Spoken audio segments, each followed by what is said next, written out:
إلى حضرة النبي المصطفى سيدنا محمد صلى الله عليه وآله وسلم، ثم إلى أرواح آبائه وآله وأصحابه الكرام، ثم إلى أرواح والدينا ومشايخنا ووالديهم وجميع المسلمين والمسلمات والمؤمنين والمؤمنات، وإلى روح مؤلف هذا الكتاب شيء لله ولهم الفاتحة. أعوذ بالله من الشيطان الرجيم. بسم الله الرحمن الرحيم. الحمد لله رب العالمين الرحمن الرحيم مالك يوم الدين، إياك نعبد وإياك نستعين، اهدنا الصراط المستقيم صراط الذين أنعمت عليهم غير المغضوب عليهم ولا الضالين. بسم الله الرحمن الرحيم. الحمد لله رب العالمين، وبه نستعين على أمور الدنيا والدين، والصلاة والسلام على أشرف الأنبياء والمرسلين سيدنا ومولانا محمد وعلى آله وصحبه أجمعين. اللهم صل وسلم على سيدنا محمد محيي النفوس صلاة تسعدنا بها في جميع الدروس، وعلى آله وصحبه وبارك وسلم. اللهم علمنا ما جهلنا وذكرنا ما نسينا، وانفعنا بما علمتنا واجعلنا من المخلصين. اللهم افتح قلوبنا في طلب العلم، وارزقنا الإخلاص فيه والعمل به والنشر به حتى يأتينا اليقين. اللهم افتح قلوبنا فتوح العارفين، وفقهنا في الدين، وعلمنا التأويل، وآتنا بفضلك أفضل ما تؤتي عبادك الصالحين، وجعلنا من الذين يستمعون القول فيتبعون أحسنه. ربنا آتنا من لدنك رحمة وهيئ لنا من أمرنا رشدا، وصلى الله وسلم عليه وعلى آله، والحمد لله رب العالمين. أما بعد، فقال شيخ المؤلف رحمه الله تعالى: نفعنا الله به وبعلومه وبركاته وعلوم مشايخنا وبركاتهم في الدارين، آمين يا رب العالمين.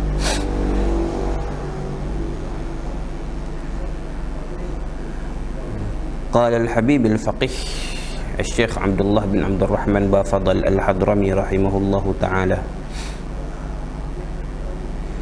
فصل: غسله وتكفينه والصلاة عليه ودفنه فرض كفاية، وأقل الغسل تعميم بدنه بعد إزالة النجاسة، ويسن في قميص في خلوة وتحت سقف وعلى لوح، ويغض الغاسل ومن معه ومن يعينه بصره إلا لحاجة، ومسح بطنه بقوة ليخرج ما فيه بعد إجلاسه مائلا مع فوح مجمرة بالطيب وكثرة صب، وغسل سوأتيه والنجاسة بخرقة، ثم أخذ أخرى ليسوكه بها، ويخرج ما في أنفه ثم يوضئه،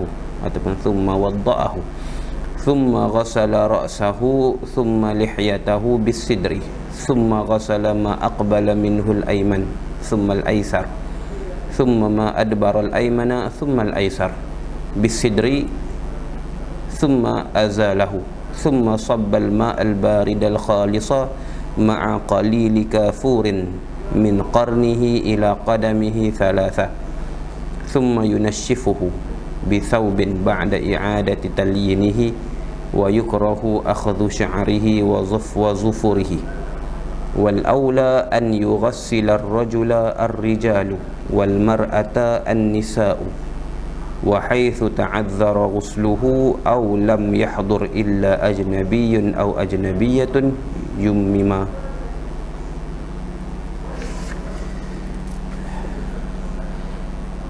Kata Al-Faqih Al-Syekh Abdullah Bafadal Al-Hadrami rahimahullahu ta'ala, katanya: faslun ay fi bayani ghuslil mayyiti wa ma yata'allaqu bihi. Ini satu fasal, yakni pada menyatakan kaifiat mandi mayat. Ghuslil mayyiti ay kaifiyatil ghuslil mayyiti, kaifiat mandi mayat. Wa ma yata'allaqu bihi, dan perkara yang bersangkut paut, yang berhubung kait dengannya, dengan ghuslil mayyit, dengan memandikan mayat. Ini kita duduk dalam babul janaiz, seperti yang kita baca dalam kelas yang lepas. Pada awal babnya menceritakan tentang adab seseorang ketika masih sihat, dan ketika menziarahi orang sakit, dan adab seseorang semasa dia sakit, dan adab yang sunat dilakukan apabila seseorang itu telah mati. Habislah bab tu. Ini kita masuk dalam dipanggil tajhizul mayyit, penyelenggaraan ataupun pengurusan jenazah. Tajhizul janazah ataupun tajhizul mayyit, masuk dalam penyelenggaraan jenazah ataupun penyelenggaraan mayat. Pengurusannya, apa yang perlu dilakukan, apa yang wajib dilakukan. Qala rahimahullahu ta'ala, ghusluhu wa takfinuhu wassalatu alaihi wa dafnuhu fardu kifayatin. Dalam satu naskah disebut furudu kifayatin. Bermula mandinya mayat, bermula memandikannya lah, bermula memandikannya mayat, wa takfinuhu, dan mengkafankannya mayat, wassalatu alaihi, dan menyembahyangkan atasnya mayat, wa dafnuhu, dan mengkebumikannya mayat, fardu kifayatin. Hukumnya ialah fardu kifayah ataupun furudu kifayatin, ialah beberapa fardu kifayah, yakni secara ijma', secara ijma', ijma' ulama', ijma' dalam seluruh umat Islam, bahawasanya bila mana seseorang mati, maka wajib dilakukan 4 perkara ni. Sebahagian kitab disebut 5 perkara. 4 yang disebutkan dalam kitab kita, iaitu memandikan mayat, yang keduanya mengkafankan mayat, yang ketiganya menyembahyangkan atas mayat, yang keempatnya membawa mayat ke tempat pengkebumian, hamluhu ilal madfan. Setengah kita tambah, itu yang keempat. Dan yang kelima mengkebumikannya, ataupun hamluhu ilal maqabir muslimin, membawanya kepada tempat perkuburan orang Islam lah. Itu yang keempat, fardu kifayah. Kalau tak ada siapa bawa, hukum ni besar juga, wajib. Dan yang kelima dalam sebahagian kitab, barulah mengkebumikan mayat, mengkebumikan mayat. Tapi kebanyakan kitab fiqh cuma sebut 4 saja. Sebab membawanya ke tempat pengkebumian itu masuk dalam wasilah untuk mengkebumikannya lah. Dia tak perlu dihitung dan dibilangkan sebagai syarat, kerana dia wasilah untuk mengkebumikan. Dia ialah kita tak boleh nak kafan dia melainkan dengan kita bawa ke tempat pengkebumian. Maka lil wasail hukmul maqasid, bila mengkebumikan mayat di tempat mengkebumikan mayat itu wajib, dan tempat untuk mengkebumikan itu perlu kepada sesuatu, sama ada dengan kenderaan ataupun dengan berjalan kaki dan sebagainya untuk pergi ke tempat tu, maka menanggung mayat ataupun membawa mayat ke situ juga hukumnya wajib. Lil wasail hukmul maqasid. Baik, tak apa. Maka ni disebut sebagai perkara-perkara yang dinamakan sebagai tajhizul janazah ataupun tajhizul mayyit, iaitu pengurusan ataupun penyelenggaraan jenazah ataupun mayat. 4 lah yang masyhurnya 4. Yang kita jumpa dalam kebanyakan kitab fiqh kita juga ialah 4. Cuma kalau jumpa 5, jangan heranlah. 5 itu dengan dia mengeluarkan satu lagi tambahan kewajipan, iaitu membawa jenazah ke pengkebumian, ke tempat pengkebumian. Tak ada masalah poin tu. Baik.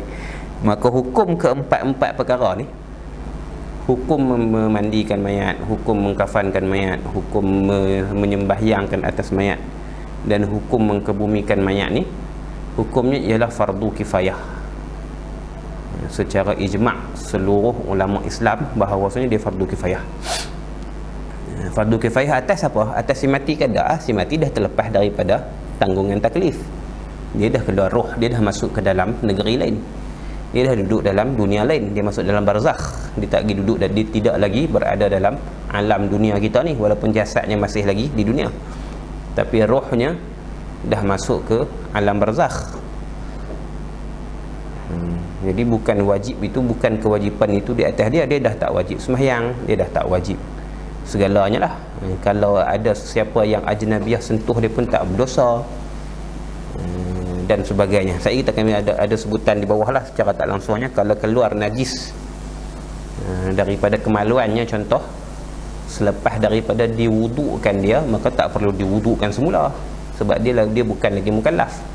Cuma basuh dan hilangkanlah najis tu. Contohnya lepas daripada mandi dan dah kita wudukkan dia, keluar sesuatu daripada kemaluan dia, minyak kencing ke, najis tahi ke dan sebagainya, ada sisa-sisanya lagi yang tak habis, tiba-tiba keluar daripada kemaluan dia, maka nak kena ambil wuduk lain ke dia ke tak? Tak kena. Tak kena, cuma perlu basuh saja najis tersebut sebelum dikafankan, ataupun sebelum disembahyangkan. Tak perlu diulang semula wuduknya kerana dia bukan lagi mukallaf. Gitu. Baik, maka fardu kifayah ni atas apa? Fardu kifayah ni atas dua golongan, bukan atas seluruh negara dah, bukan atas seluruh dunia. Dan kematian contohnya berlaku di Mekah, contohnya kita yang duduk Malaysia ni tak kena dengan kewajipan lah, tak kena dengan kewajipan fardu kifayah tu. Sebab kalau kewajipan di kita tak ada jalan ataupun tak mampu untuk menunaikan fardu kifayah tersebut. Contohnya orang Mekah baikot, tak mau nak uruskan jenazah seorang saudara mereka yang mati, contoh Muslim lah. Kemudian benda tersebut menyebabkan rosaknya mayat, busuknya mayat dan jahanam jasad dia, contohnya lah, maka hukumnya berdosa. Berdosa atas apa? Dosa atas orang yang diwajibkan menguruskan si mati ya. Kita yang duduk di Malaysia ni berdosa juga ke tak? Tak. Melainkan kita ada ruang ataupun jalan untuk melaksanakannya, ada ruang, tapi kita tak buat, itu dosa lah. Dia mudah dia macam ni. Fardu kifayah, penyelenggaraan mayat itu, pengurusan jenazah itu fardu kifayah atas orang yang mengetahui kematiannya secara umumnya. Kalau kita tak tahu, tak berdosa lah secara umum. Fardu kifayah itu di atas orang yang mengetahui kematian saudara tersebut. Fardu kifayah ala man alima bimautihi, atas orang yang mengetahui kematiannya. Kalau dia tahu, hak tahu ni tak kira jauh dekat. Satu.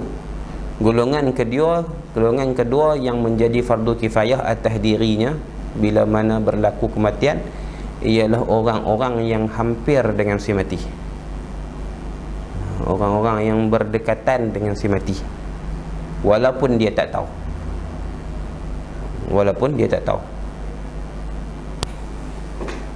Itu orang yang kedua, orang kampung dia, orang daerah dia,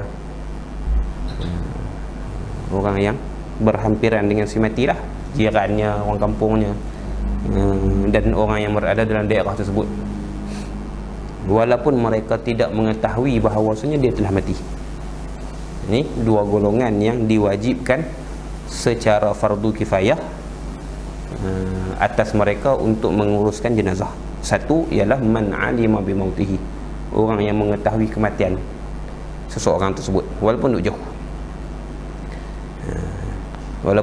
Tak kira jauh dekat ni, dia tahu ada kematian berlaku di hujung negeri kita. Kita duduk hujung belah ni, kematian tu berlaku di hujung belah ni contoh, tapi kita tahulah, kita tahu berlaku kematian tu, maka kita juga kena kewajipan fardu kifayah tu. Kalau tak ada siapa yang ambil tanggungjawab tu, kita yang kena ambil sebab kalau tak ada siapa yang buat, berdosa tu termasuk sekali dengan kita yang mengetahui walaupun kita duduk jauh. Satu. Dan golongan yang kedua ialah golongan yang hampir dengan si mati. Hampir dengan si mati, makna hampir dengan si mati ni orang yang duduk berdekatan dengannya, orang yang tinggal berdekatan dengan si mati, iaitu jiran tetangganya, orang kampungnya, orang kawasannya dan juga ahli daerahnya. Depa ni, golongan yang kedua ni, walaupun mereka tidak mengetahui bahawasanya ada kematian, tapi dengan sebab bila mana si mati tersebut tidak ataupun gagal diuruskan dengan sepatutnya, maka berdosa juga di atas mereka walaupun mereka tidak tahu, kerana ketidakpengetahuan ataupun tidak tahunya mereka terhadap perkara tersebut dianggap sebagai taksir, cuai daripada pihak mereka. Sepatutnya mereka ambil tahu ahwal muslimin di sekeliling mereka, sihat ke, sakit ke, hidup ke, mati ke, senang ke, susah ke, itu tanggungjawab jiran. Tanggungjawab jiran. Jiran ni dalam bab hukum 40 buah rumah pada setiap penjuru, setiap arah. Arah depan 40 buah rumah, arah belakang 40 buah rumah, arah kanan 40 buah rumah, arah kiri 40 buah rumah. Kalau ada atas bawah, arah atas 40 buah rumah, arah bawah 40 rumah. Kalau ada. Itu hak jiran. Jadi kalau dia tak tahu, contohnya dia tak ambil tahu, dia kerja pagi balik tengah malam, keluar sebelum subuh ataupun keluar gelap, balik pun gelap, tak tahu berlakunya kematian dalam blok bangunan dia ataupun dalam taman dia, dalam perumahan dia, ataupun sebelah rumah dia, tak kisah. Orang yang mengetahui tidak menguruskan jenazah tersebut, maka sekali dengan dia yang tak tahu tu pun berdosa juga. Sebab apa? Sebab dia gagal untuk mengambil tahu hal kejiranan dia, sebab dia orang yang berhampiran dengan si mati. Maka ni dua golongan yang dipertanggungjawabkan amanah fardu kifayah dalam menguruskan jenazah. Golongan yang pertama ialah orang yang mengetahui kematian si mati walaupun dia berada jauh daripada si mati. Yang kedua, orang yang berhampiran dengan si mati walaupun dia tidak tahu si mati tersebut telah pun mati. Kerana tidak tahunya itu, jahilnya itu dianggap sebagai satu kecuaian daripada diri dia. Dia dianggap sebagai orang yang taksir, orang yang cuai. Itu. Dan kedua-dua golongan ni yang menjadi fardu kifayahnya ialah golongan yang mukallaf sahaja. Adapun yang tidak mukallaf, maka dia tidak lelaki yang mukallaf, maksudnya lelaki yang mukallaf. Adapun sekiranya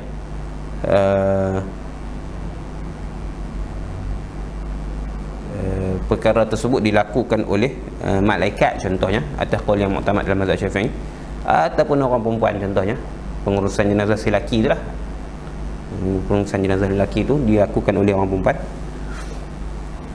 ataupun oleh kanak-kanak yang belum baligh, maka tidak memadai pada menggugurkan tanggungjawab fardu kifayah, pada menggugurkan fardu kifayah, tanggungjawab fardu kifayah, melainkan memang tak ada dah orang lelaki yang mukallaf pada kawasan tersebut, barulah diterima perbuatan kanak-kanak tu ataupun orang perempuan tu. Adapun contohnya seperti mana memandikan si mati oleh jin, contohnya khilaf di antara Imam Ramli dengan Imam Ibn Hajar. Imam Ramli kata memadai, Imam Ibn Hajar kata tidak memadai. Itu dalam perincian yang kita ni lah, yang kita tak masuk secara panjang lebar.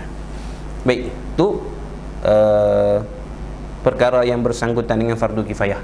Maka fardu kifayah tu di atas dua golongan, iaitu lelaki muslimin yang mukallafin, sama ada dia berada dalam golongan pertama, iaitu orang yang mengetahui kematian si mati walaupun dia berada jauh daripada tempat si mati. Dan yang kedua ialah orang yang berada berhampiran ataupun ditinggal berdekatan dengan si mati walaupun dia tidak mengetahui bahawasanya seseorang itu telah mati. Maka fardu kifayah ni atas diri dia. Dan selain daripada dua golongan ni, maka tak kena tanggungjawab fardu kifayah tu atas mereka. Dan kita duduk di Kedah contohnya, ada kematian berlaku di Pahang contohnya, dan kita tak tahu. Bila kita tak tahu, bila mana jenazah tersebut tidak diuruskan dengan jalan, dengan cara yang sepatutnya, berdosa di atas mereka tadi, tak berdosa atas kita. Sebab kita tak berada dekat dengan tempat si mati, satu. Yang keduanya, kita tidak mengetahui bahawasanya berlaku kematian di situ. Tapi kalau kita tahu, walaupun kita duduk di Kedah, orang tu duduk di Pahang, tetap wajib atas kita, sebab kita tahu. Dan orang hantar WhatsApp ni, kawan kita yang duduk di Pahang ni, nama sekian-sekian ni dah pun meninggal dunia.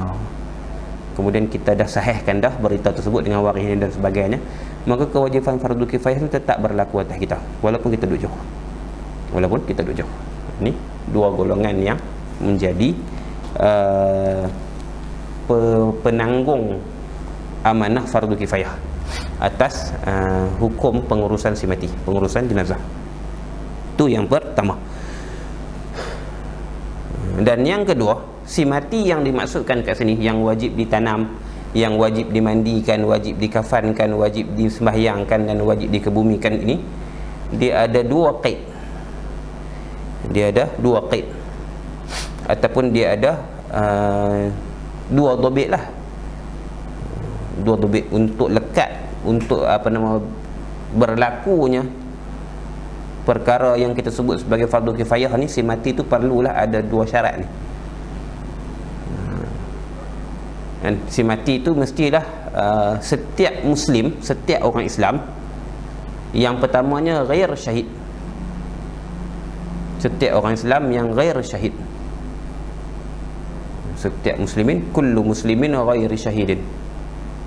Setiap orang Islam yang bukan syahid, maka wajib memandikannya, wajib mengkafankannya, wajib menyembahyangkan atasnya, dan wajib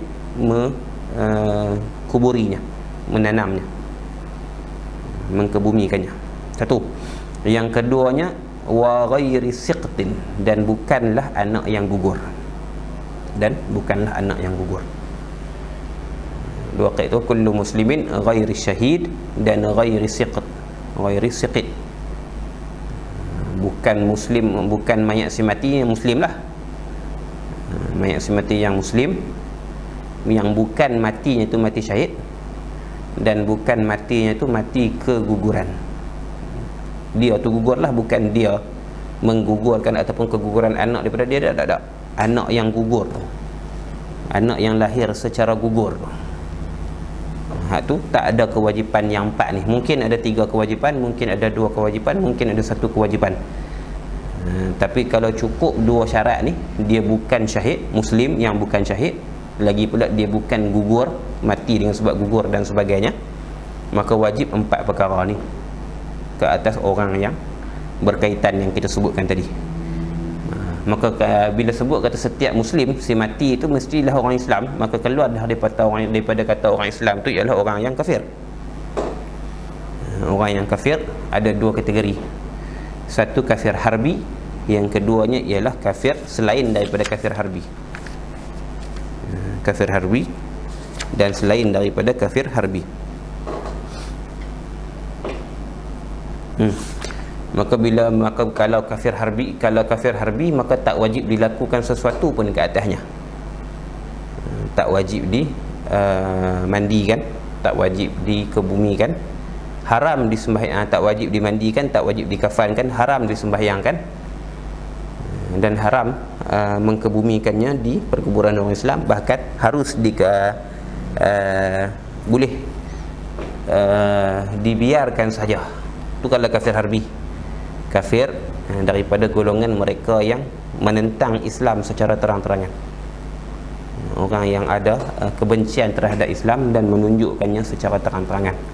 Maka yang ni kalau dia mati, bahasa kita kalau dia mampu, bahasa orang Kedah lah, kalau dia mampu, kalau dia mati, maka tak wajib buat apa pun, pikir dia lah.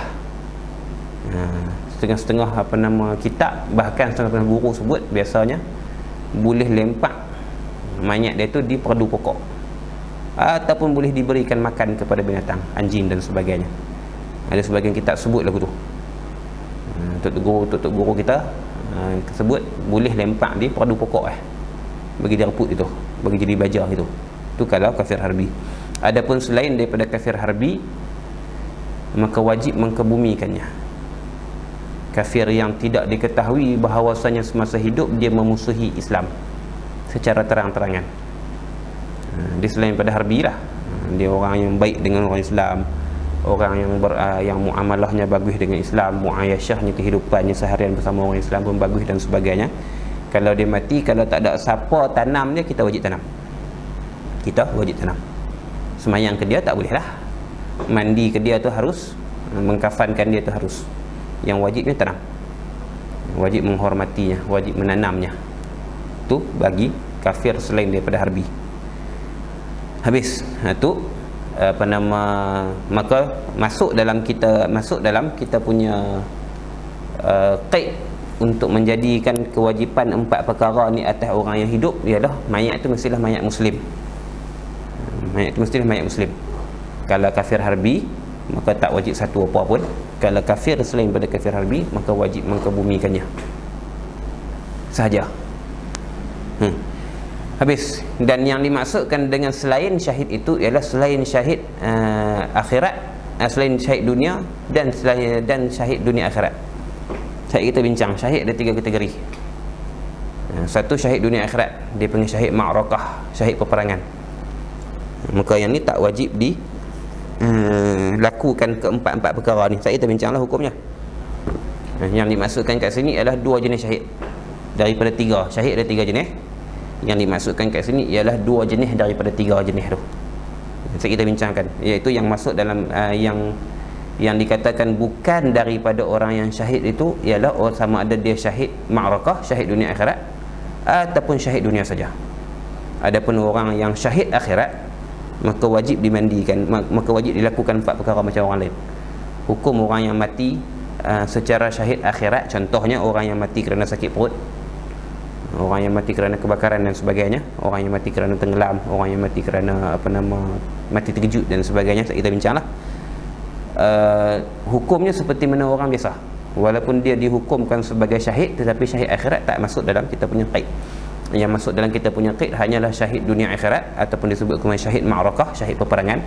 Dan yang kedua ialah syahid duniawi, syahid dunia, mati peperangan jugalah, tapi dia bukan dia masuk berperang tu bukan dengan tujuan akhirat, sebaliknya kerana tujuan keduniaan. Tu kita bincang situ. Dan yang dimaksudkan dengan yang bukan gugur itu maksudnya yang yang gugur iaitu anak yang gugur kurang daripada 6 bulan tempoh kandungan ibunya. Tu yang dimaksudkan dengan gugur. Kalaulah lebih daripada tempoh 6 bulan anak tu gugur contohnya, ataupun anak tu mati dalam kandungan, contohnya lahir dalam keadaan dah mati ketika mana usia kandungan itu dah masuk 7 bulan ataupun 8 bulan, maka dia tak dinamakan sebagai gugur, disamakan sebagai lahir. Dia lahir. Bila dia lahir bukan gugur, maka wajib 4 kewajipan ni jugalah. Tapi kalau kurang daripada 6 bulan ke bawah, anak tu 5 bulan dah turun, dah mati ataupun dah keluar, dah terpisah daripada rahim ibu dia, maka tu dia dinamakan gugur. Maka dia juga tak wajib dilakukan keempat-empat perkara ni dengan tafsilan yang akan disebutkan lagi. Ini nak bincang tentang tafsilan tu. Maka kewajipan menyelenggarakan mayat, kewajipan menguruskan jenazah atas kita yang hidup ini, iaitu kita mesti menguruskan, kita mesti menyelenggarakan jenazah muslim. Muslim itu muslim yang bukan mati syahid peperangan, bukan mati syahid dalam peperangan, satu. Dan yang kedua, bukanlah muslim tersebut yang mati kerana gugur, mati kerana gugur. Itu dua.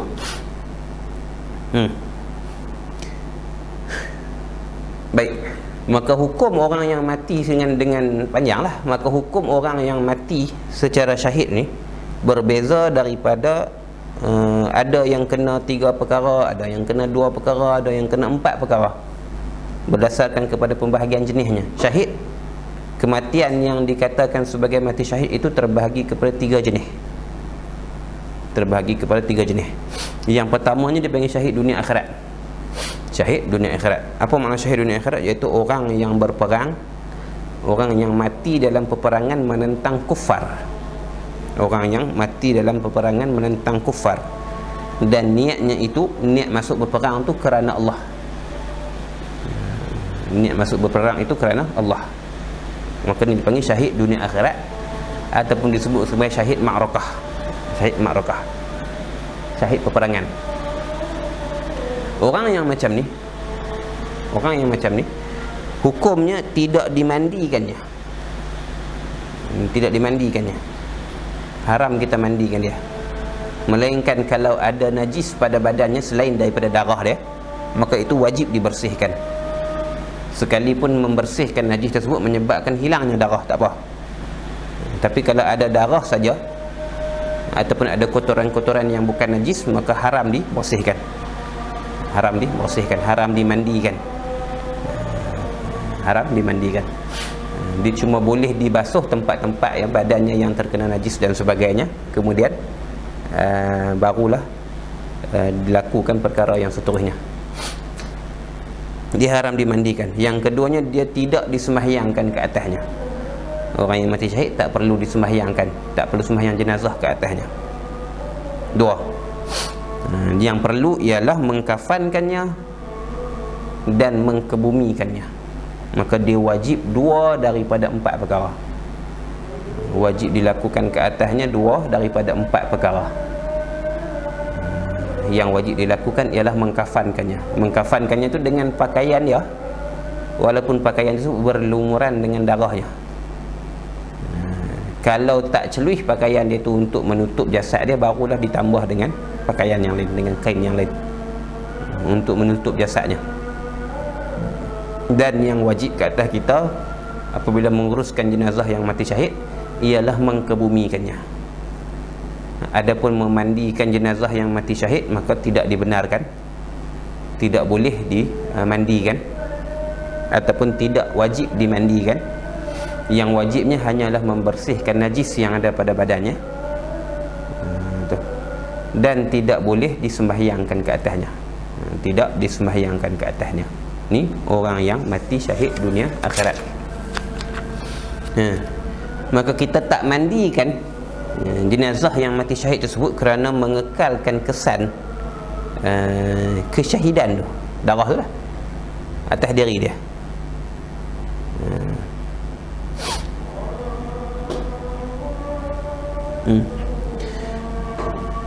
Kategori yang kedua ialah syahid dunia. Tak syahid dunia akhirat. Ini syahid dunia. Syahid dunia sama juga macam syahid akhirat, macam syahid dunia akhirat agak. Mereka yang mati dalam peperangan menentang kufar. Mereka yang mati kerana peperangan menentang kufar, tetapi niat dia masuk dalam peperangan itu ialah niat yang bangsa keduniaan, bukan kerana Allah Ta'ala. Contohnya dia masuk berperang itu kerana ingin mendapatkan harta rampasan, ghanimah, untuk mendapatkan kekayaan, untuk mencari rezeki contohnya. Ataupun dia masuk ke dalam peperangan tersebut untuk membuktikan bahawasanya dia orang yang handal berperang, dia orang yang berani, dia orang yang contohnya pandai bermain senjata dan sebagainya, bukan kerana Allah Ta'ala. Maka sini yang membezakan antara orang yang syahid dunia akhirat dengan syahid dunia saja ni, yang bezanya hanyalah niat.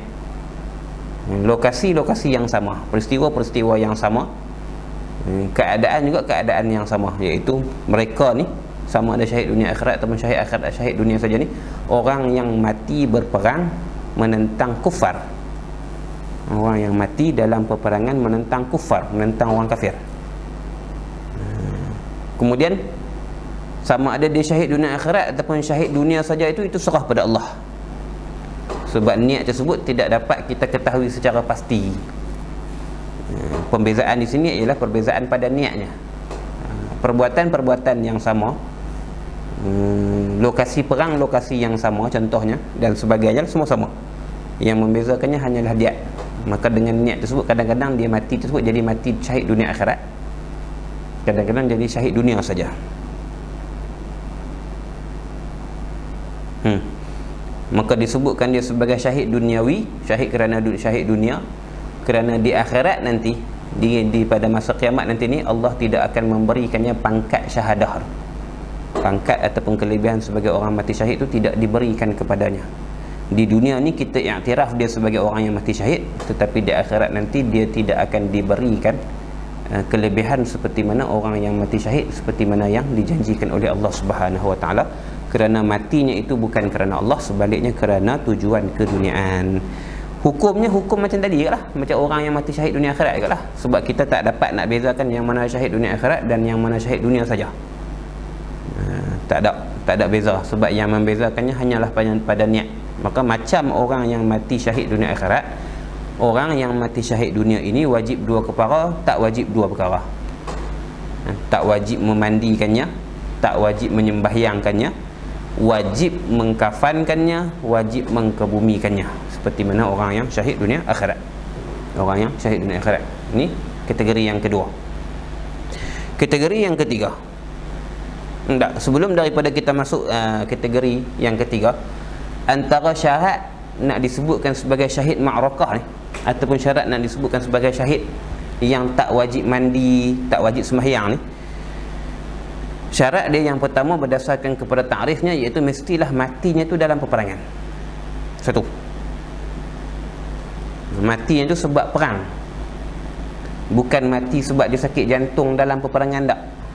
Mati sebab dia ada kencing manis, kemudian darah dia, gula dalam darah dia drop dalam peperangan. Tak, bukan. Dia mati kerana peperangan, bukan kerana sakitnya yang telah wujud sebelum daripada peperangan sekalipun, dan sebagainya. Dia mati kerana sebab kematian itu ialah berperang. Satu. Yang keduanya, disyaratkan juga matinya itu mati dalam perang. Mati dalam perang maksudnya semasa peperangan masih lagi meletus, peperangan masih lagi berlaku. Kalaulah selepas daripada peperangan tu dah habis, dia masih lagi hidup sampai beberapa hari contohnya, kemudian barulah mati, dia dah parah. Dia dah parah contohnya lah, tapi masih lagi hidup lah, boleh makan, boleh tidur dan sebagainya, boleh makan dan sebagainya sampai beberapa hari baru mati. Mati tu kerana kecederaan dalam perang lah, tapi bukan mati semasa perang masih lagi berlaku. Perang dah habis dah, seminggu lepas tu baru dia mati contohnya, 3 hari lepas tu baru dia mati contohnya, maka pun tak dinamakan sebagai mati syahid, tak dimasukkan dia dalam sebagai mati syahid. Dia orang yang mati kesan daripada peperangan yang telah tamat, melainkan habis perang tu dia dalam keadaan yang kita panggil, kalau dalam bab semelih ni dia panggil keadaan yang harakat mazbuh. Dia memang dah tak ada dah ikhtiar hidup, dia dah tak bernyawa, ataupun dia tidak ada pendengaran dan penglihatan yang boleh dikawal. Tak ada dah. Kita kata ni memang dia koma lah, ataupun memang dia nazak lah, memang nazak sungguh. Perang nazak 2 hari mati, maka dikira mati syahid, sebab dihubungkan dengan orang yang mati syahid. Tapi kalau lepas daripada peperangan tu dia hidup seminggu contohnya, boleh makan, boleh tidur, boleh sembang dengan orang dan sebagainya, kemudian mati tu sebab luka yang hasil daripada peperangan tu lah. Contohnya bila perang, contohnya ada kecederaan pada buah pinggang dia, ada kecederaan pada jantung dia, ada kecederaan pada otak dia sebab peperangan tu, tapi dia masih bertahan hidup sampai lepas habis perang contohnya, maka tak dikira dia sebagai orang yang mati syahid peperangan. Tak dikira sebagai orang yang mati syahid peperangan, sebab dia masih hidup secara yakin lepas daripada habis perang dah. Sebaliknya, kalau dia dah dianggap mati dah secara hukum, walaupun perang dah habis, dia nyawa dia hidup ni sekadar dengan makna nyawa dia masih ada dalam badan dia, tapi dia tidak ada lagi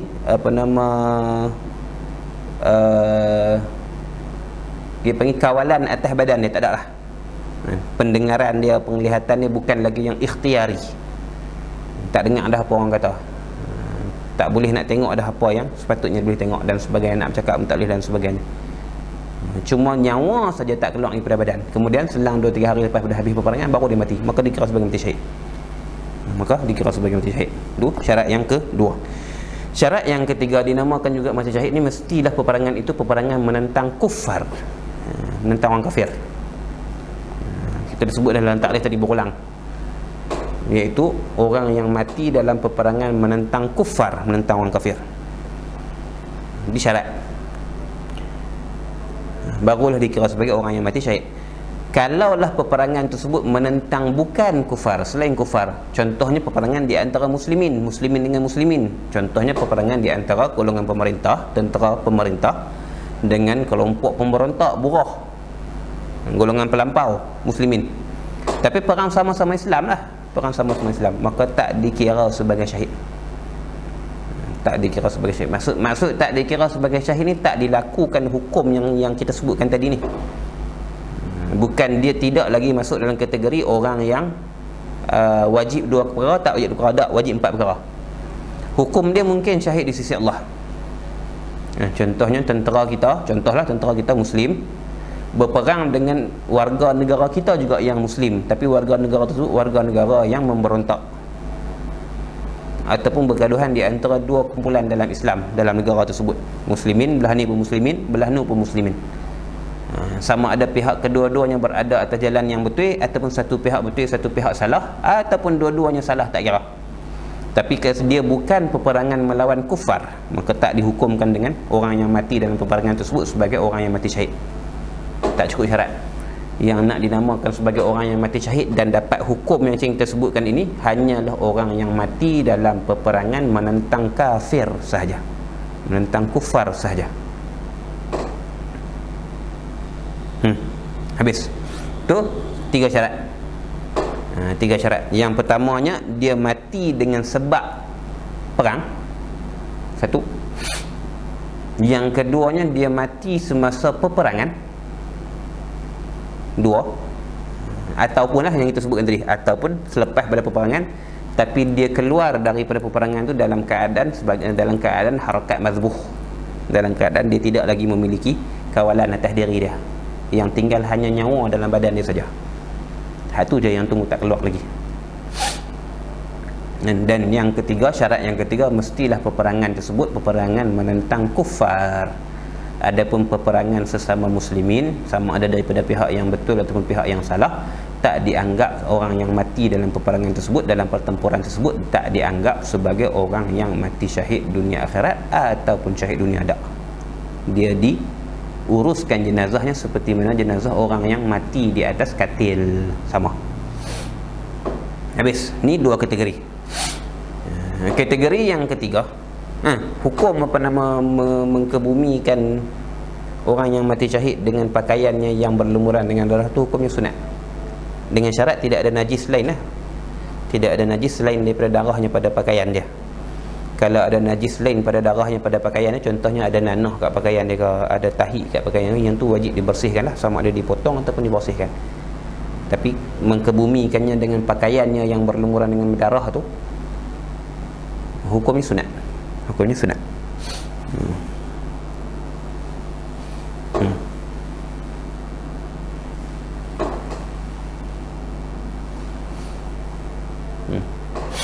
Habis. Golongan yang ketiga, syahid yang ketiga disebut sebagai syahid akhirat. Syahid akhirat. Yang pertama syahid dunia akhirat, dan yang kedua syahid dunia. Ni orang yang dalam kategori yang samalah, yang beza cuma pada niat. Kalau dia niat baru masuk berperang tu kerana Allah, maka di dunia akhirat. Di dunia pun dihukum sebagai syahid, di sisi Allah pun syahid. Tu masuk dunia akhirat. Di dunia kita hukumkan dia sebagai syahid, dan diperlakukan proses pengurusan jenazah itu seperti mana jenazah orang yang syahid di dunia.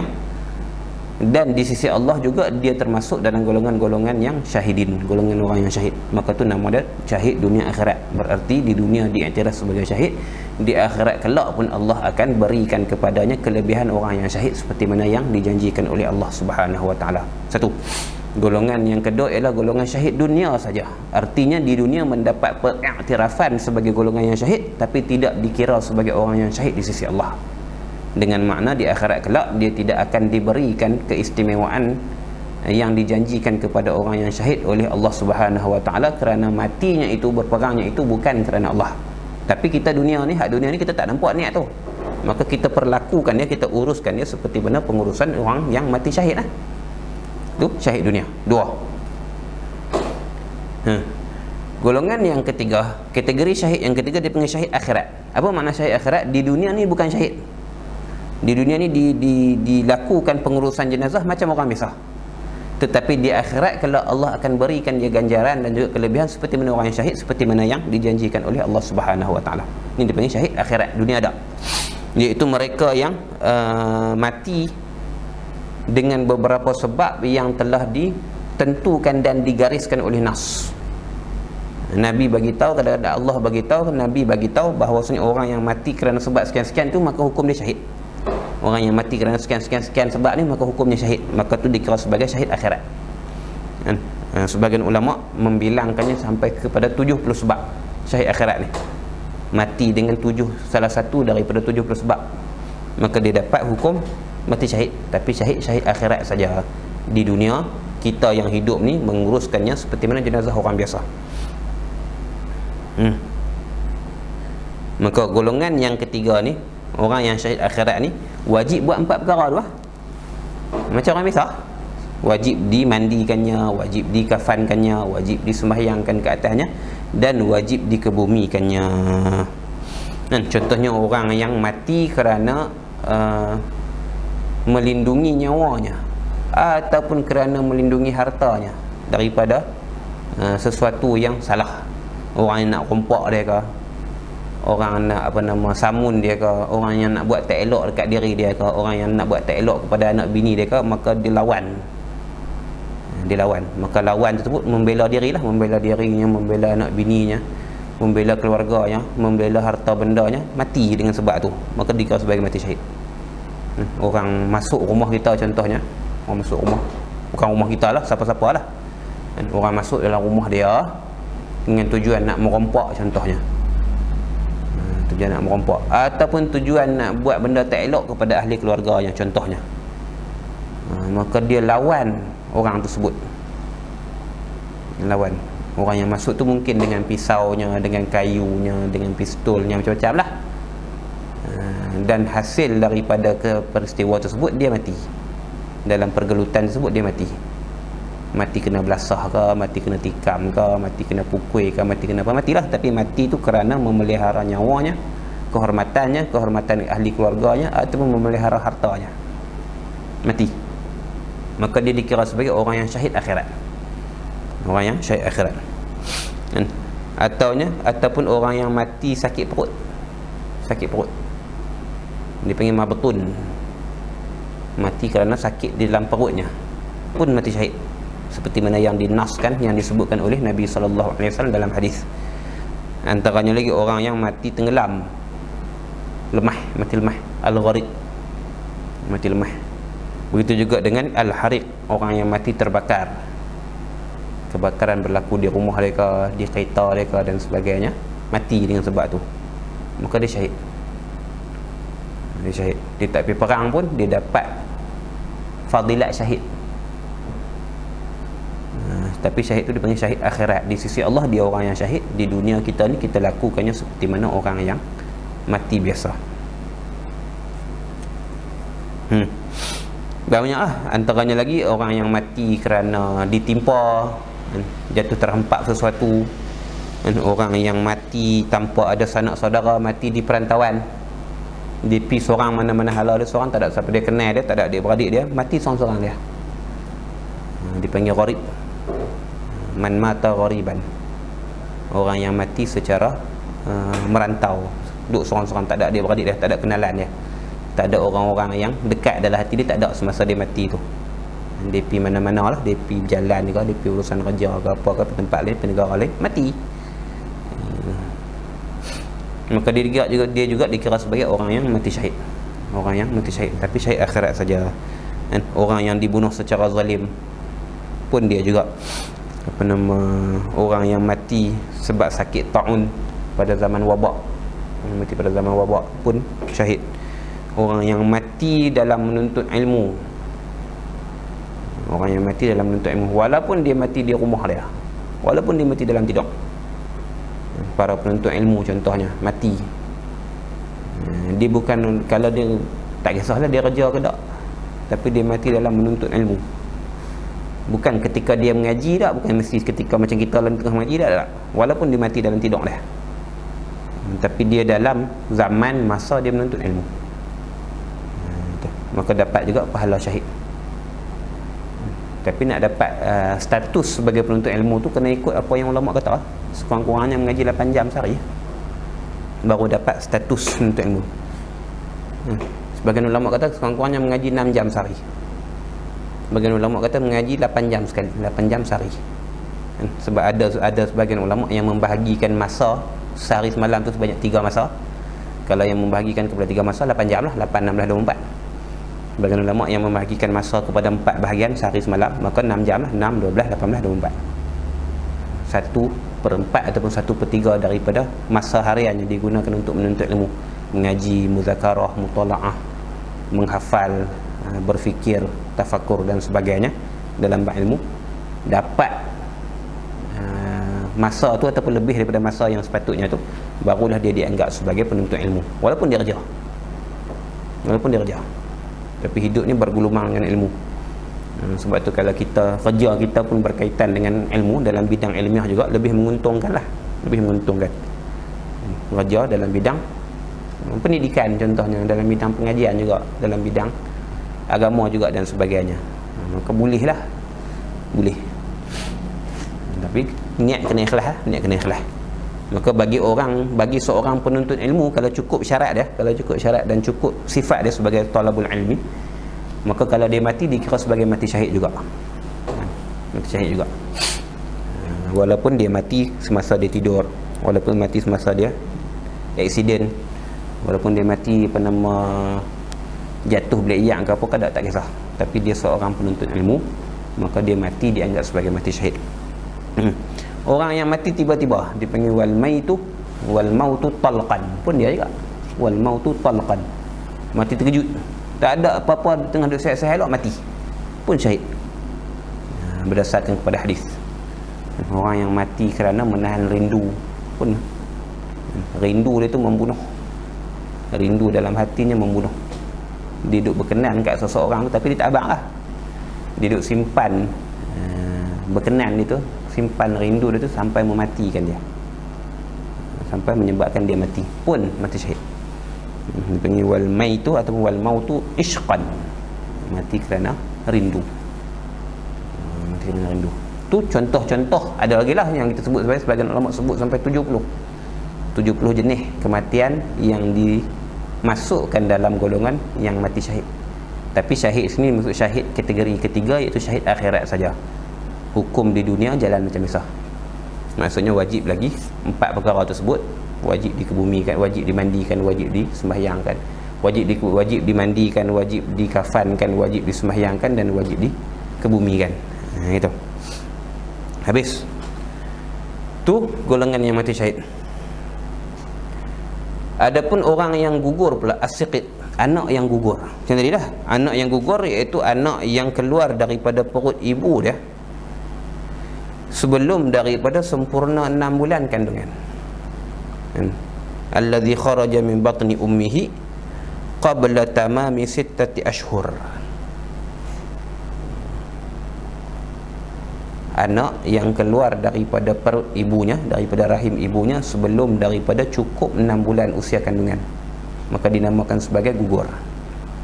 Lepas daripada cukup 6 bulan kandungan, walaupun tak cukup 8 bulan, tak cukup 9 bulan, walaupun mati 7 bulan contohnya, maka dia dianggap sebagai lahir. Dia bukan lagi siqit, dia maulud, dia anak yang dilahirkan. Walaupun kelak-kelak tu mati, kelak 7 bulan contohnya lah, 7 bulan mati, sama-sama mati dalam perut ke, mati semasa dilahirkan tak, ataupun kelak-kelak tu mati dan sebagainya, tak kisahlah. Tapi lebih daripada usia kandungannya 6 bulan, maka kita tak sebut dia gugur. Anak saya gugur ketika umurnya 7 bulan dalam kandungan, tak, orang tak sebut lagu tu.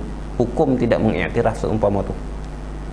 Sebab bila dah lebih daripada 6 bulan usia kandungan, anak yang lahir, yang keluar daripada perut ibunya, dinamakan sebagai lahir. Dinamakan sebagai lahir, itu dipanggil wiladah. Adapun yang keluar daripada perut ibunya kurang daripada tempoh 6 bulan usia kandungan, itu yang dinamakan sebagai gugur. Maka kalau gugur ketika usia kandungan 5 bulan, betul lah ayat tu, betul. Gugur pada ketika usia kandungan 6 bulan, betul. Gugur pada ketika usia kandungan 4 bulan, betul. Tapi gugur pada ketika usia kandungan 7 bulan, salah. Sebab 7 bulan tak lagi dinamakan sebagai gugur, sebaliknya dinamakan sebagai lahir.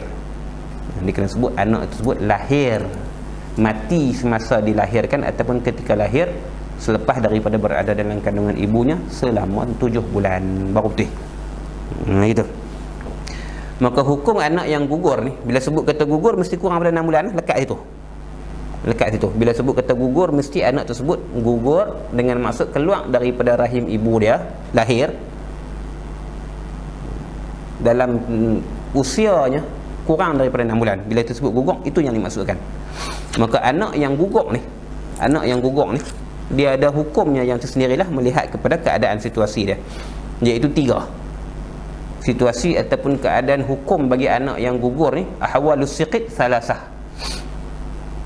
Dan keadaan anak situasi anak yang gugur ini, anak yang mati gugur ini ada 3. Iaitu 1, kalaulah zahir pada anak yang gugur itu tanda-tanda hidup. Kalaulah dia lahir itu, ketika dia lahir tu ada tanda hidup. Contohnya dia lahir tu dia menjerit, dia berteriak, contohnya dia lahir, dia berteriak, dia menjerit lah bahasa kitanya, menjerit ke, berteriak ke. Ataupun ketika lahir tu dia bergerak, ataupun ketika lahir tu dia bernafas. Pada ketika usia dia kurang daripada 6 bulan, 6 bulan ataupun ke bawah. Tapi semasa dia dilahirkan itu dipanggil semasa istihlal, semasa keluarnya daripada perut ibunya itu ada tanda-tanda hidup. Maka pada ketika itu hukumnya seperti mana hukum orang yang dewasa, iaitu wajib buat 4 perkara tu lah. Wajib dimandikannya, wajib dikafankannya, wajib sembahyangkan atasnya, dan wajib dikebumikannya. Dia macam orang yang dewasa, macam orang dewasa. Sebab ketika lahirnya ada tanda-tanda hidupnya, walaupun dia gugur, walaupun usianya tak sampai 6 bulan dalam kandungan ibunya, dengan syarat ada tanda-tanda hidup tu. Satu. Dan yang kedua, sekiranya semasa lahir, semasa istihlal tersebut, semasa keluar daripada perut ibu tu, semasa zahir dia di dunia ni, tidak ada tanda-tanda hidup pada diri dia. Tidak ada tanda-tanda hidup pada diri dia. Dia tak ada bunyi menjerit pun tak, bunyi teriak pun tak, bergerak pun tak, bernafas pun tak. Tak ada apalah. Keluar tu memang dah, kita kata jasad yang telah mati contohnya, yang tidak lagi bernyawa, tak ada sebarang tanda hidup pada diri dia. Tetapi ada bentuk manusia, ada rupa manusia. Dia panggil mabda' khalqi Adam. Apa nama? Mabda' khalqi Adami. Gitu. Mabda' khalqi Adami. Dia ada bentuk tubuh manusia. Ada tangan yang terbentuk dah, ada muka yang terbentuk dah, dengan telinganya, dengan hidungnya, dengan lubang mulutnya. Ada jari pada tangannya dah, ada kaki tangan dah contohnya, ada bentuk manusia. Tapi kelak tu dalam keadaan mati dah. Kelak tu tanpa sebarang tanda hidup. Tapi jasadnya, fizikalnya tu dah ada rupa manusia, walaupun tak sempurna. Walaupun ada kepala dia, ada lubang telinga dia, ada lubang hidung dia, ada mulut dia, kadang-kadang ada tangan dia, ada jari yang cukup dan sebagainya. Ataupun ada kaki tangan dia dah, walaupun masih lagi belum terbentuk jari yang sempurna dan sebagainya, tapi ada tanda bentuk manusia, ada bentuk fizikal manusia. Keluar tu keluar dalam keadaan dah mati, tak ada sebarang tanda hidup, tapi ada bentuk, ada tanda, ada bentuk fizikal manusia pada anak tersebut. Maka hukumnya dia dimandikan, wajib dimandikan, wajib dikafankan, tak wajib disembahyangkan. Tak wajib disembahyangkan.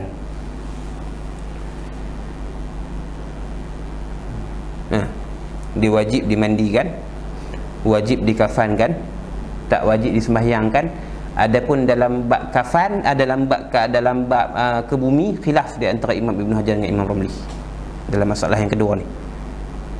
3 benda tu jelas sepakat, dia tak wajib, dia wajib dimandikan. 1, dia wajib dikafankan. 2, dia tidak wajib disembahyangkan. 3, adapun dalam masalah kebumi, maka khilaf di antara Imam Ibn Hajar dan Imam Ramli. Di sisi Imam Ramli, kalaulah keluar tersebut sebelum daripada 6 bulan gugur, tapi ada tanda-tanda kemanusiaan, ada bentuk fizikal manusia, maka wajib dikebumikan. Wajib dikebumikan.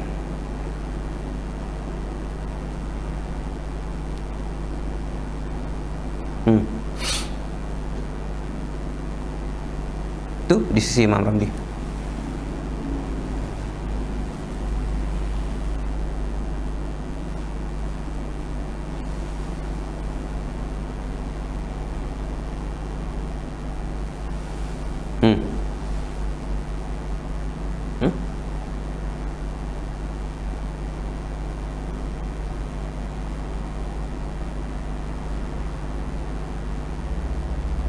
Ya.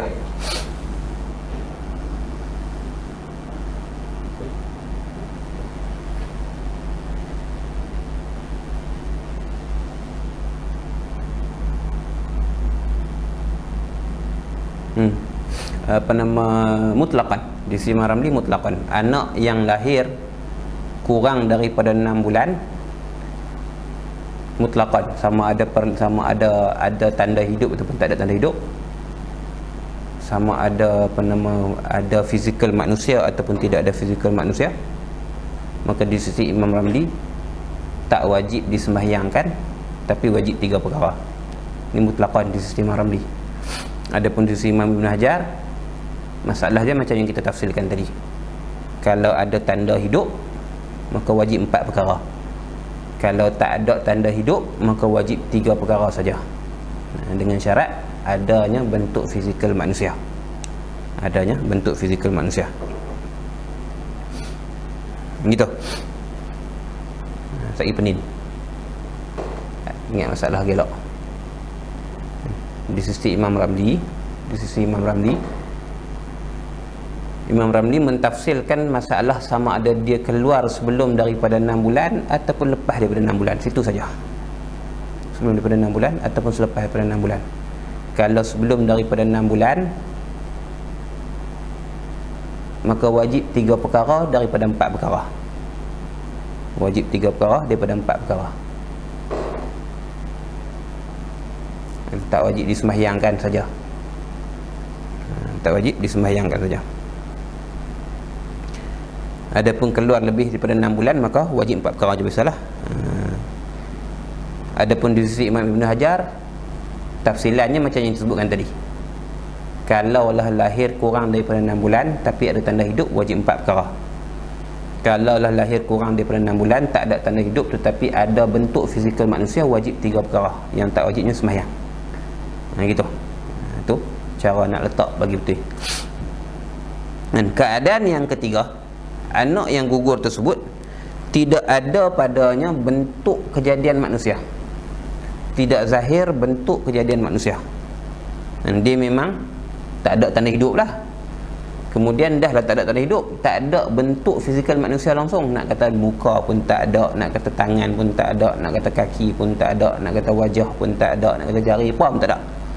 Keluar tu dalam bentuk contohnya seketui daging. Dia keluar dalam bentuk daging. Bentuk daging. Seketui daging. Tak ada bentuk kejadian anak Adam. Apa nama, alamat hidup lagi tak ada lah. Keadaan yang ketiga tu, maka tak wajib sesuatu pun atas darah ataupun daging yang gugur seumpama ni. Ibu dia mengandungkannya selama 5 bulan contohnya, tapi ada komplikasi pada kandungan tersebut. Memang ada masalah pada kandungan tersebut. Dia tidak membesar dengan sepatutnya. Kemudian bila umur dia 5 bulan contohnya, keluar kandungan tersebut dalam keadaan seketui daging lah. Rupa pun tak jadi, tangan pun tak ada, kaki pun tak ada, wajah pun tak terbentuk, apa pun tak. Maka tak wajib dilakukan keempat-empat perkara tu. Tak wajib dimandikan, tak wajib dikafankan, tak wajib disembahyangkan, tak wajib ditanamkan. Cuma sunat saja dibungkus, dikafankanlah, sunat dikafankan, dibungkuslah, kafan dengan makna dibungkuskan, dan sunat ditanamkan. Sebab melihat bahawasanya dia tu kandungan.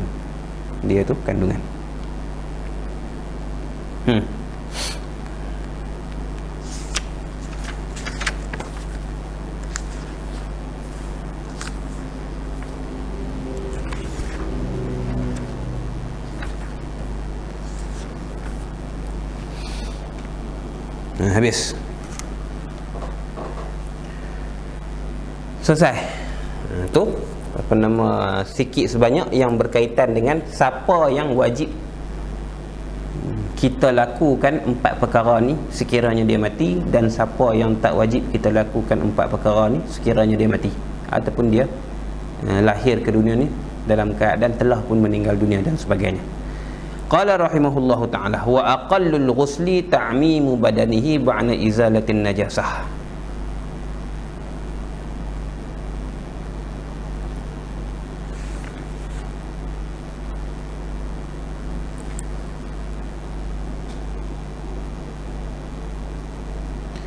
Dan sekurang-kurang mandi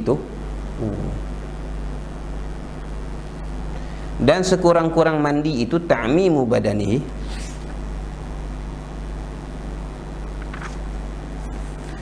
ialah meratakan badannya, badan si mati.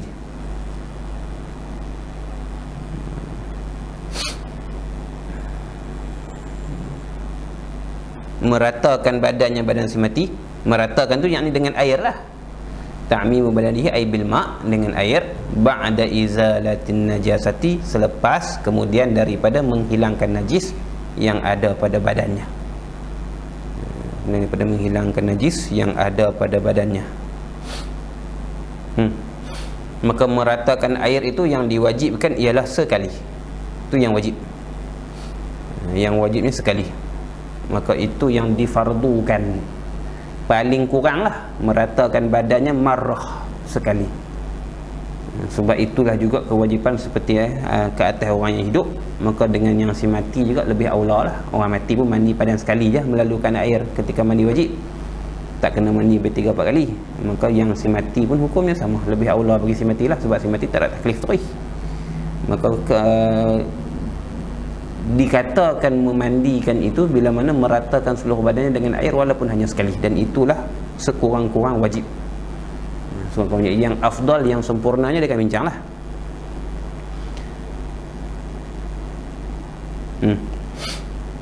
Maka seperti mana mandinya orang hidup, begitu jugalah mandinya orang yang mati ya. Anggota yang zahir pada ketika dia hidup dianggap sebagai anggota yang zahir pada ketika dia mati. Sama aja. Sama aja, tak ada beza. Tak ada beza. Contohnya seperti mana, contohlah kita kata seperti mana perempuan yang bukan lagi dara, janda, perempuan yang dah berkahwin, maka anggota badannya yang terbuka, kemaluannya yang terdedah ketika mana dia duduk dalam keadaan bertinggung, dianggap sebagai anggota yang zahir, dan wajib disampaikan air pada ketika memandikan jenazah dia. Macam mana ketika dia hidup tu dianggap sebagai anggota yang zahir, maka ketika dia mati pun itu dianggap sebagai anggota yang zahir dan wajib disampaikan air pada tempat tu. Bagi perempuan yang belum berkahwin, tak lah. Bagi perempuan yang kita kata bikir, yang anak dara, yang masih lagi belum berkahwin, yang masih lagi belum berada dalam perkahwinan, maka anggota kemaluannya yang zahir pada ketika dia ni lah, macam yang kita dah mengaji dalam bab perkara yang membatalkan wuduk. Tengok sana, kemaluan beza di antara perempuan yang bikir, yang anak dara, dengan yang sayyib, yang telah berkahwin. Dan perempuan yang telah berkahwin, bila mana dia bertinggung, kawasan yang zahir pada ketika dia duduk bertinggung tersebut, kemaluannya yang zahir pada ketika dia duduk bertinggung tersebut dianggap sebagai anggota yang zahir. Maka kalau ketika masa dia hidup pun dianggap sebagai anggota yang zahir, ketika dia mati pun benda tu, kawasan tersebut dianggap sebagai kawasan yang zahir juga, wajib disampaikan air kepadanya. Gitu. Meratakan air sekurang-kurangnya sekali, itu yang wajib pada zahir anggota badan, ba'da izalatin najasati, selepas daripada menghilangkan najis. Ba'da izalatin najasah ni bukan qaid lah, selepas menghilangkan najis.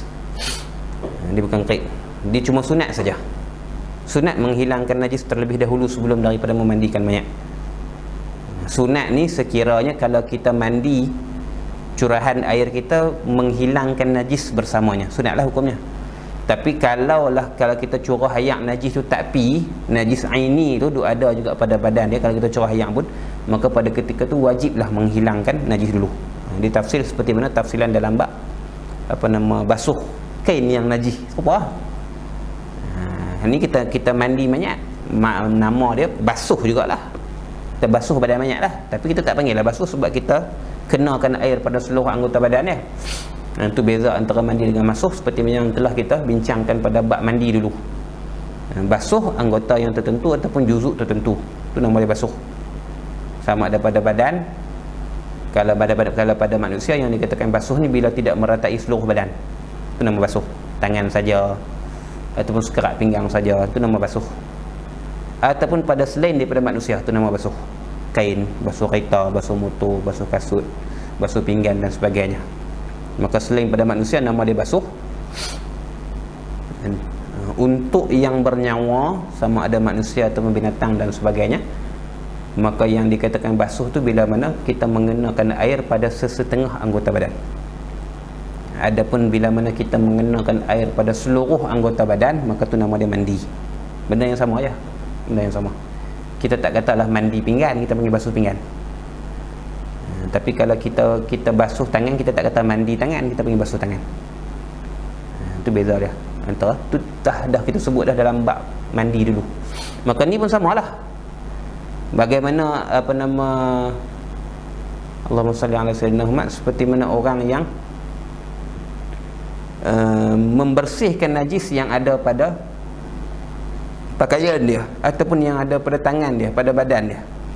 Kalaulah dengan sekali lalu air tersebut menghilangkan ain najis tu, maka memadai sekali itulah. Tak disyaratkan membersihkan najis dulu. Tak disyaratkan membersihkan najis dulu. Bahkan hanya sunat saja. Bersihkan diri daripada najis dulu, kemudian barulah dilalukan air dengan tujuan mandi itu membasuh. Tapi kalaulah tak hilang najis tersebut yang ada pada badannya dengan sebab air yang kita lalukan tu, najis duduk lagi, ayak pindah, najis duduk lagi, jadi buang ayak. Tak sampai maksud kita basuh nak buang najis tu, sedangkan najis tu masih ada. Maka pada ketika tu dalam bab memandikan mayat ni, maka wajib dibasuh dulu, wajib dibersihkan dulu ain najis yang ada pada badan si mati, barulah memulakan proses mandi dia. Barulah kita mulakan proses mandi dia. Tu tengok keadaan. Jadi ada kalanya membersihkan najis sebelum daripada memandikan mayat, hukum yang sunat. Membersihkan najis tu, membersihkan najis sebelum daripada memandikan mayat, hukum yang sunat. Ada kalanya membersihkan najis sebelum daripada memandikan sunat, itu wajib. Tengok keadaan. Dia tak semestinya wajib dalam dalam semua waktu, dan dia tak semestinya sunat dalam semua waktu. Tengok keadaan. Kalaulah dengan sekali jirih tu, jirusan yang sama, bilasan yang sama boleh menghilangkan najis bersamanya, maka memadai dengan sekali jirih tu, memadai dengan sekali melalukan air tu. Basuhan itulah yang menghilangkan najis, basuhan itulah yang dianggap sebagai memandikan. Sekali ni, pada ketika tu hukum membersihkan najis sebelum daripada membasuh, memandikan mayat, hukum sunat. Tapi kalau tak hilang najis tersebut, masih kekal berada pada tempatnya bila kita jiruh ayak sekalipun. Kalau kita jiruh ayak, najis itu ayak lalu atas dia, ataupun dia kering dan sebagainya, dia tak pergi mana duduk situ juga. Ayak cuma lalu atas dia, tak bergerak mana pun najis tu, maka menyebabkan air tersebut jadi ayak betul najis lah. Maka untuk mengelakkan daripada terus melumurkan badannya yang lain dengan najis tersebut, maka wajib dihilangkan najis dulu daripada badan si mati, barulah boleh memulakan proses memandikannya. Settle buang dulu najis-najis aini dah tu, buang dulu, kikih ke, sapu ke, lap ke, cungkir ke apa ke, najis-najis yang aini tu, ketulan-ketulan ataupun ain najis yang ada pada diri dia. Kemudian barulah memulakan proses mandian. Bila mana dah jadi najis hukmi, barulah kita juruh. Maka jirusan tersebut mengangkat hukum najis yang ada pada dia, najis hukmi yang ada diangkat hukum, dan dianggap sebagai jirusan memandikan si mati. Macam dalam masalah yang kita bincangkan, masalah membasuh najis mutawasitah macam tu, pada pakaian dan pada badan dan sebagainya. Ada kalanya wajib menghilangkan najis sebelum daripada melalukan air, ada kalanya memadai melalukan air yang sama untuk menghilangkan najis dan mengangkat hukum najis. Sini pun sama, ada kalanya jadi sunat, ada kalanya jadi wajib. Ini yang sekurang-kurangnya, ini yang paling minimum, ini yang melepaskan fardu kifayah. Adapun yang sempurnanya, cara memandikan yang sempurnanya, dia ada tertib dia. Ini yang nanti yang akan dibincangkan oleh tuan kita. Yang sekadar yang wajib takat tu je, aqallul ghusli ta'mimu badanihi ba'da izalatin najasah, itu yang wajib. Meratakan badannya dengan air pada seluruh anggota badan sekali, daripada hujung rambut dia sampai hujung kaki sekali. Selepas daripada menghilangkan najis, sekiranya najis tersebut tidak hilang ataupun tidak terangkat, tidak dapat dibersihkan dengan jirusan yang sama, tu yang wajib. Maka dengan buat yang wajib ni gugurlah fardu kifayah dalam bab memandikan mayat. Adapun yang sunatnya, maka dia ada perinciannya, kita sambungkan dia panjang. Kemudian katanya wa yusannu fi qamisin fi khalwatin wa tahta saqfin wa ala lawhin wa yaghuddul ghasilu wa man yu'inuhu basarahu illa li hajatin wallahu subhanahu wa ta'ala alam. Dia kayak dilajak kalau kita baca ni.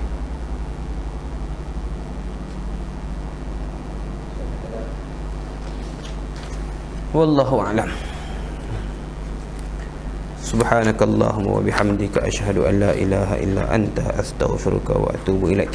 Allahumma salli afdalas salatin ala as'adil makhluqati ka sayyidina Muhammadin wa ala alihi wa sahbihi wa sallim adada ma'lumatika wa midadaka كلما ذكرك الذاكرون وغفل عن ذكرك الغافلون. اللهم صل أفضل صلاة على أسعد المخلوقات كسيد محمد وعلى آله وصحبه وسلم عدد معلوماتك ومداد كلماتك كلما ذكرك الذاكرون وغفل عن ذكرك الغافلون. اللهم صل أفضل صلاة على أسعد المخلوقات كسيدنا محمد وعلى آله وصحبه وسلم عدد معلوماتك ومداد كلماتك كلما ذكرك الذاكرون وغفل عن ذكرك الغافلون. وصلى الله وسلم عليه وعلى آله والحمد لله رب العالمين.